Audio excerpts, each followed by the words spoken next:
naghahanap kayo ng zigzag, ng tuwid, o kaya ng kurba dito sa loob ng ating klase. Isusulat nyo ito sa inyong papel at mamaya ay may tatawagin akong ilan sa inyo para mag-share ng kanilang mga nakita o mga naobserbahan dito mismo sa ating loob ng paaralan. Tapos na klase ang 5 minuto. Miss Angel, anong iyong naobserbahan o nakita dito sa loob ng ating silid-aralan? Tama, mahusay. Kurba na design sa kurtina, tama, mahusay. Ano pa? Tama, upuan. Ito ay tuwid. Siyempre, hindi naman pwedeng patagilid ito, kaya zigzag, di ba? Ano pa? Mahusay, haligi ng classroom natin. Ano pa? Yero ng bubong. Yero ng bubong. Mahusay klase ang inyong mga obserbasyon. Alam kong may natutunan kayo sa mga na tinalakay natin.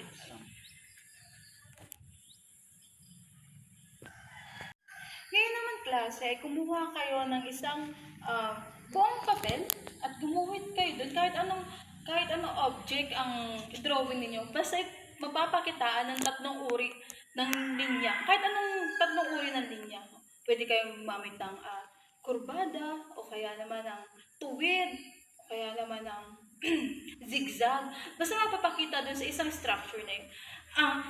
Ang naiisip ko yung drawing ay bahay. Yung bahay ko, yero. May kurbada na doon. Tapos, siyempre, haligi ng tuwid. Tapos, yung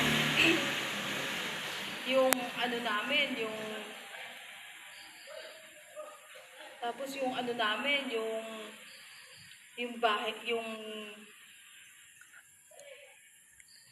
yung pinto namin, may pakurbang ganyan, di ba? Doon mapapakita basta kahit anong object, basta mapapakita magpili kayo ng 3 uri ng linya. Nagkakaunawaan pa tayo, klase? After 5 minutes, i-present ninyo yun sa harapan, o kaya magpipili lang ako ng magpre-present ng kanilang work para magbahagi sa ating klase. Simulan ninyo ang inyong gawain. Ipasa ninyo ang inyong mga nagawa. At Miss Angel, ibahagi mo ang iyong ginawa sa class na ito. Mahusay, Miss Angel, pwede ka na umupo. Ngayon naman, titingnan natin kung meron nga ba kayong natutunan sa ating gawain. Meron tayong aktibidad dito.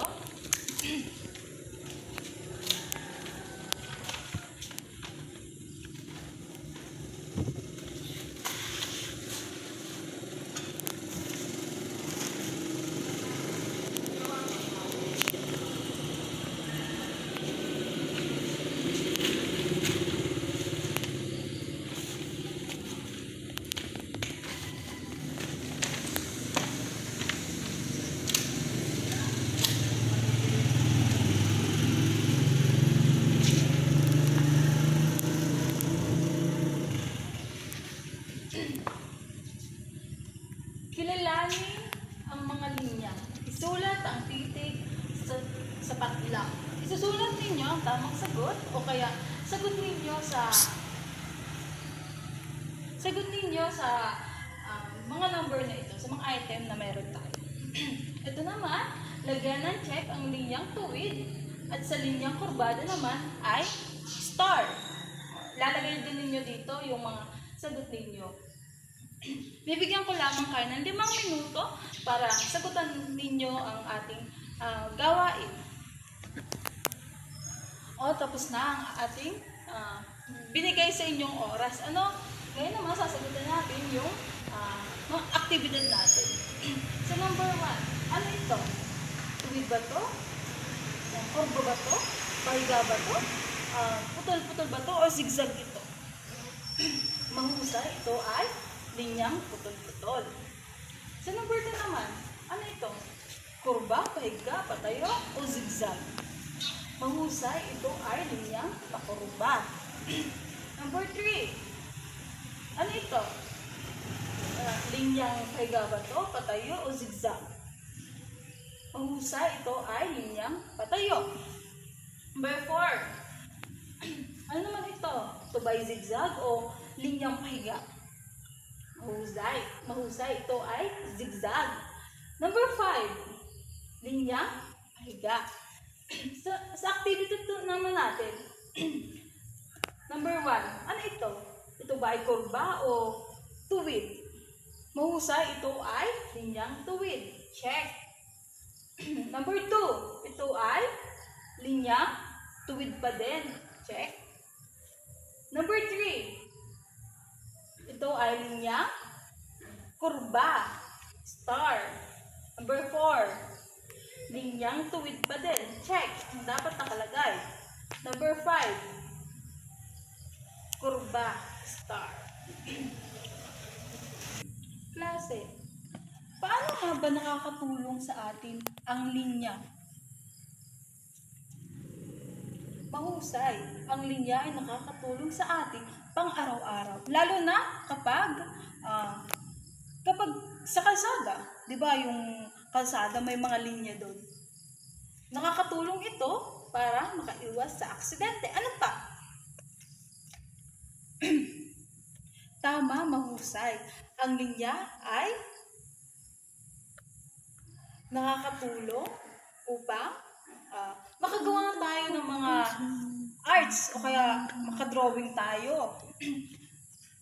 Ano pang bakit mahalaga na matutunan natin ang linya? Mahusay. Ang linya ay nakakatulong sa atin paggabay sa pagsulat, paggabay sa pagdrawing. Ito rin ay nakakatulong sa atin para ma-organize ang ating mga gamit, lalo na sa gamit sa bag, Diba? Titingnan natin kung ito ba ay straight, kung zigzag, titingnan natin para maging organize ang ating gamit. Ngayon naman klase, bago magtapos ang ating klase, magkakaroon kayo ng assignment.